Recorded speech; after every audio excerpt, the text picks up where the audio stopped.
নমস্কার দর্শক বন্ধুরা, রেপ স্পোর্টস বাংলা আপনাদের সবাইকে স্বাগত। এই মুহূর্তে সবথেকে বড় আপডেট, সবথেকে বড় খবর ওল্ড ট্র্যাফোর্ড থেকে যে ঋষভ পান্তের ডান পায়ে একটি মারাত্মক চোট লাগে এবং যার জন্য তাকে তড়িঘড়ি কিন্তু মাঠ ছাড়তে হয় এবং তাকে অ্যাম্বুলেন্সে করে, রীতিমতো স্ট্রেচারে করে তাকে মাঠের বাইরে নিয়ে আসা হয়।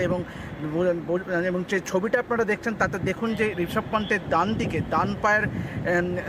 ডান পায়ে কিন্তু গোড়ে আঙুলের ঠিক ওপরে কিন্তু একটা সোয়েলিং হয়েছে, যার থেকে অনুমান করা যায় যে ফ্র্যাকচার হতে পারে এবং সেই সঙ্গে কিন্তু রক্তও বেরোচ্ছিল।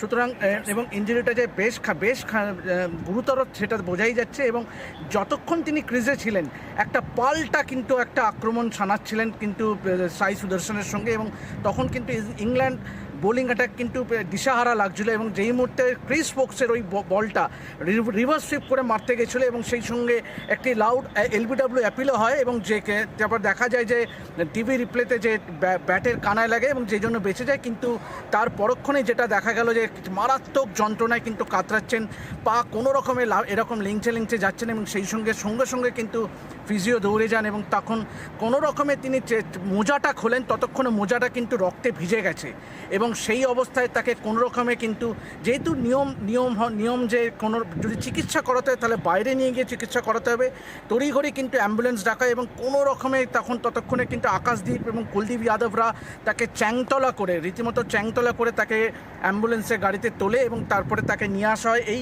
ওল্ড ট্র্যাফোর্ড গ্রাউন্ডে, ল্যাঙ্কাশায়ার কাউন্টি ক্রিকেট গ্রাউন্ডে যে এমার্জেন্সি যে মেডিকেল রুম আছে সেখানে তাকে নিয়ে আসা হয় এবং সেখানে তার প্রাথমিক শুশ্রূষা হয়, প্রাথমিক চিকিৎসা হয়। ততক্ষণে কিন্তু ইন্ডিয়ান ক্যাপ্টেন শুভমন গিলও কিন্তু চলে আসেন এবং তা খবরাখবর নেন। কিন্তু যা মনে হচ্ছে, যা অনুমান করা হচ্ছে যে চোটটি গুরুতর এবং যদি ঋষভ পান্ত কোনো কারণে যদি এই টেস্ট ম্যাচটায় না খেলতে পারেন সেটা একটি বড় ধাক্কা হবে ভারতীয় দলের জন্য। তো চলুন আপনাদের জন্য আপাতত এই আপডেটটাই আছে সবথেকে বড় আপডেট, যে ঋষভ পান্তের পায়ের চোটের কারণে তাকে মাঠ ছাড়তে হয় ওল্ড ট্র্যাফোর্ডে। আপনারা জানেন যে এখানে এই চতুর্থ টেস্টে প্রথম দিনের খেলা ছিল, আজ খেলা চলছে আজকে।